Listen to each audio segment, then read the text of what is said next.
3 people to Christ. But the group that came back from Newton Falls, they had nobody. And then you start feeling, man, I must not be any good. If let's say Chad's saved now, and he's got a group of 5 people, and they go out soul warning. We don't even put soul winning in our thing. We have soul warning. We have soul warning every day, by the way. That's why our church is running packed out every service now. In the last 4 months, that's why we got people baptized, saved every single service. Even during the week, we have people saved and baptized. Because we're not trying to win, we're just warning. When you warn, you get people saved. All right, this guy's saved, this guy's saved. Chad takes a group of 5 out. Tommy takes a group of 5 out. Chad's group come back, they're all excited. Man, they had 5 people saved. Tommy's group, they had no people saved. Now, did they both go out? Were they both obedient? Was God pleased with both of them? Yes, he was. Why? Why was God pleased with both of them? Because they both did the warning.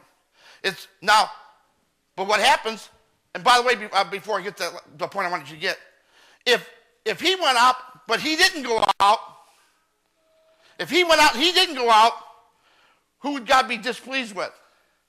Chad. Why? Because then he warned. See, every time they have visitation here on, I think it's Saturday you have it here, don't you? Whatever day your visitation program is.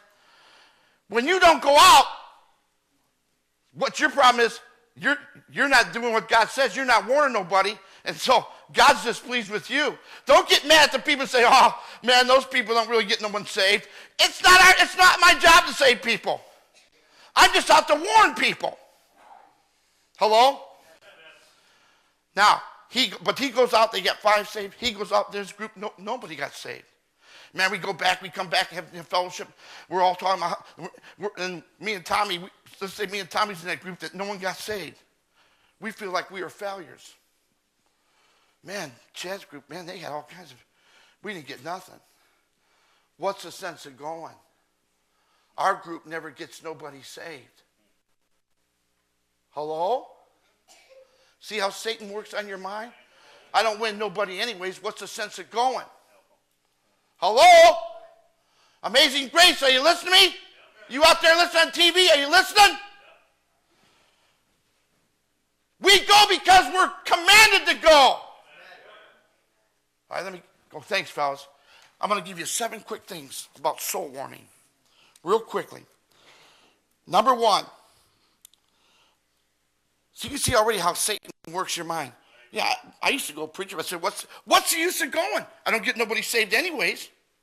How many of you have ever said or thought it? I have. What's the sense of going? My associate pastor used to say to me, Dad, what's the sense? We don't see nothing. I said, just fix it. Start going anyways. He goes every day now, every day at 4 o'clock. And we're seeing people saved we got people from the hood. He was in the hood. And he said, you know this is the hood? He said, we got people coming to our church every Sunday now. Every Sunday from the hood. There's a kid preaching at Lighthouse Baptist Church tonight. Don Ayers. He says, when I lived here years ago, I gave him a tract both times that I went to this restaurant called Rosie's. He said, he kept both of them. He said, it was the tracts that brought him to Christ. He's preaching at Lighthouse tonight. He came and said, I just want you to meet you because you're the guy that God used to turn my life around. Hello? You don't know when you warn somebody, this guy's been preaching, preacher, and I didn't know he was out there. That's 20 years ago. He said, and I've got both the tracts that you gave me. And by the way, you were a good tipper. If you're going to tip, don't give 2 cents. Leave a good tip. Have a testimony for Christ, or don't tip at all. Don't leave a tract unless you're going to leave a real tip behind. That's a paid political thing for free, and I agree. Okay, you writing your papers down? Here we go.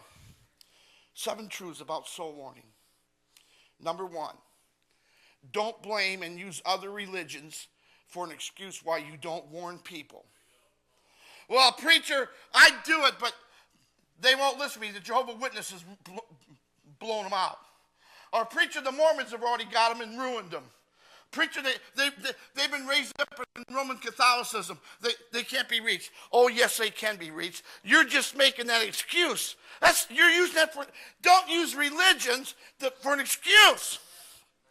By the way, people were going to hell before there was any religion. Cain went to hell. Adam and Eve had Cain. He died and went to hell. And there was no religion back then. Hello. And so people don't blame other religions because for an excuse why you don't warn people. People don't go to hell because of religion. People go to hell because you failed to warn them.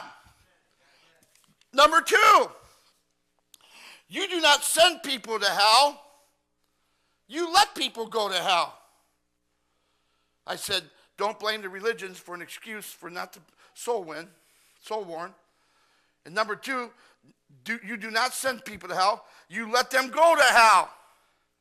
Why? Because you fail to warn them. Listen, I believe with all my heart, many people would be saved if we would just warn them. When Christ comes back, and by the way, he could come back this year. He could come while I'm preaching. Hope you're ready. By the way, people can laugh. Oh, it never happened. You'll see. They said that in Moses' day too. And the scoffers, when Peter says, they scoff, said, where is this coming? They've been talking about it for years. He's coming. You better get ready. You better get prayed up, read up, and paid up. You better start. Some of you haven't been putting your tithe in. Shame on you. Shame on you, you God robber. What's that got to do with soul winning? Nothing. Shame on you for being a God robber. 10% of what you make goes to God. It's God's. The Bible says in Leviticus 27, it says it's holy. It's God's. It's the Lord's. You make $500, $50. Make $1,000, $100. And that's just the tithe. The first 10. It's nothing wrong with putting for missions and everything else and extra. Hello. Boy, it gets quiet. You know, when you start preaching on money, it gets like a turkey farm the night before Thanksgiving. Real quiet. Number 2, you do not send people to hell. You let them go to hell because you fail. I believe one day when we're at the white throne judgment, and people, some of you got look up here. Some of you got family and friends, and God's going to make you remember this message. You better listen to me. Some of you got friends where you work that you've never witnessed to. Some of you got family, you know they're not saved. You know they're not saved. You know they're not saved. Yet day after day, week after week, month after month, year after year, you never warned them about hell. And one day they're going to take that last breath like my dad did. And then it's too late.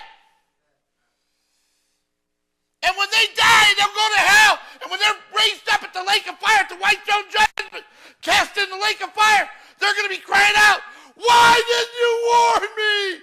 Why did you tell me you love me? You told me you cared. Why didn't you warn? You were sad.